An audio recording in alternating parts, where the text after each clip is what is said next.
It's impossible to predict the time when confidence will be lost, but it can come quickly. Resorting to buying other paper currencies will not be of much help. When the dollar crashes, most likely the purchasing power of all currencies, since all currencies hold dollars as a reserve, will go down as well. This means that dollars and other currencies will go into buying consumer items, precious metals, and other physical properties. Consumer prices will soar, as well as interest rates. The central bank will lose control, and the more they inflate, the worse the confidence becomes. The interest rates will respond to these efforts by rising sharply. If the Fed tries to reverse the run on the dollar, interest rates will also soar, and the pain on the American citizens will be of such proportion that political chaos will result. Either scenario leads to political and social chaos, the third event, and the most dangerous. With no ability of the federal government to fund its commitments, international or domestic, major changes will occur in our system. The social unrest will elicit cries for government to exert unusual force to head off a complete breakdown of law and order. The ultimate trap will be set for a system of government claiming to protect a free society. If more power and police authority are not given to the federal government, it will be argued that only anarchy will result. If more government policing power is given, it will mean a lethal threat to civil liberties. Already, we have permitted the notion that a single person, the Attorney General or the President, can decide who is an enemy combatant, thus denying that individual the right of habeas corpus, permitting indefinite detentions without charges made. This attitude towards civil liberties has changed significantly since the fear built around 9/11. Yes, I know, declaring one an enemy combatant is reserved only for the radical Muslims engaged in terrorism against the United States. To be reassured by this reasoning is quite dangerous and naive. Logic should not lead us to equate suspects with terrorists and include American citizens, and yet this has already been set by precedent. Under difficult circumstances, our political leaders will not be hesitant to use these powers to maintain order. Tragically, the people may even demand it. We are rapidly moving toward a dangerous time in our history. Society as we know it is vulnerable to political and social unrest.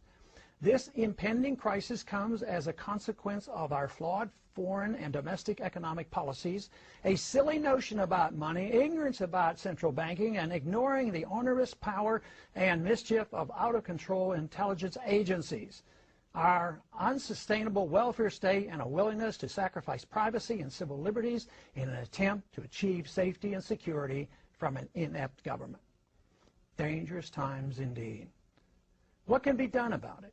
Must we wait for the inevitable and expect to restore our liberties in a street fight against the overwhelming power of the state?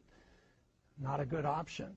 The only way that we can prevent blood from running in the streets is to offer a better idea of the proper role of government in a society that desires first and foremost liberty. And that is impossible without a firm commitment by our thought leaders to the ideas of freedom, the source of all creative energy and prosperity. An all-powerful state is the threat to that ideal. The prevailing attitude of the people, as it once was in early America, must be that of liberty and self-reliance, rather than the nanny state and dependency. Rely on the government force to mold all private choices. If this is understood, a smooth, although not painless, transition to a free society is achievable. Ignoring this option will be very destructive to everything that is dear to the hearts of most Americans. What is it that we must do?